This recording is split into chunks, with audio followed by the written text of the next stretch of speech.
Hello बच्चों, आइए देखिए प्रश्न। एक खेल में एक तीर को घुमाया जाता है जो विश्राम में आने के बाद संख्याएं 1 से लेकर 12 तक में से किसी एक संख्या को इंगित करता है। इसकी क्या प्रायिकता है कि यह तीर एक अभाज्य संख्या को करेगा। तो चलिए यहाँ पे मुख्य अवधारणा लिख लेते हैं। मुख्य अवधारणा, तो ये क्या होगा इस प्रश्न के लिए।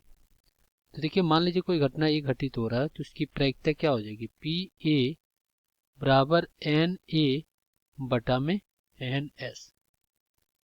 अब एन ए क्या होता है, ये होता है ए के अनुकूल परिणामों की संख्या होता है या परिणाम। और एन एस क्या होता है, ये होता है आपका कुल संभव परिणाम, कुल संभव ये होता है।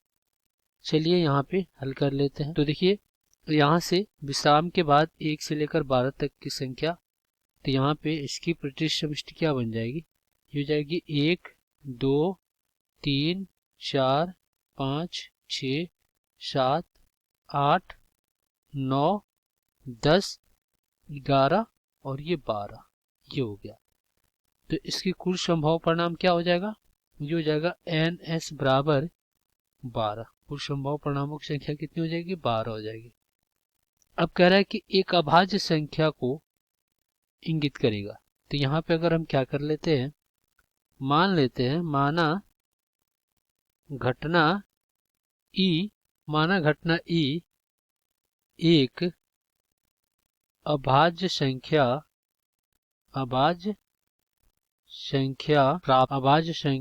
इंगित हो रहा है। मान लेते हैं अभाज्य संख्या इंगित हो रहा है। तो यहाँ पे अभाज्य संख्याओं की समूचे में अयोग की संख्या क्या हो जाएगी। देखिए, अब अभाज्य संख्या क्या होती है, वो संख्या जो खुद के अलावा केवल एक से विभाज्य हो वो अभाज्य संख्या कहलाती है। तो देखिए यहाँ पे देखा जाए तो देखिए, दो आपका क्या है, खुद से विभाजित है और एक से विभाजित है, तो ये आपका अभाज्य संख्या 1 हो गया। यहाँ पे 3 भी अभाज्य संख्या हो गया, 5 भी अभाज्य संख्या हो गया, 7 भी अभाज्य संख्या हो गया, 11 भी अभाज्य संख्या हो गया। तो कितनी है, 2 3 4 5 ऐसी संख्या है जो कि अभाज्य संख्या है। तो यहाँ पे लिखेंगे 2 3 5 7 11, ये क्या आपका अभाज्य संख्या है। तो अनुकूल परिणामों की संख्या कितनी हो जाएगी, एन ई बराबर 5। तो यहाँ पे अब इसकी प्रायिकता हो जाएगी पी ई बराबर एन ई और बटा में एन एस।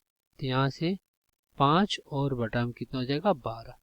तो इसकी प्रायिकता क्या आ गई, ये आ गई 5 बटा में 12। यही हो जाएगा आपका उत्तर। आशा करते हैं बच्चों ये प्रश्न आपको समझ में आया होगा। धन्यवाद।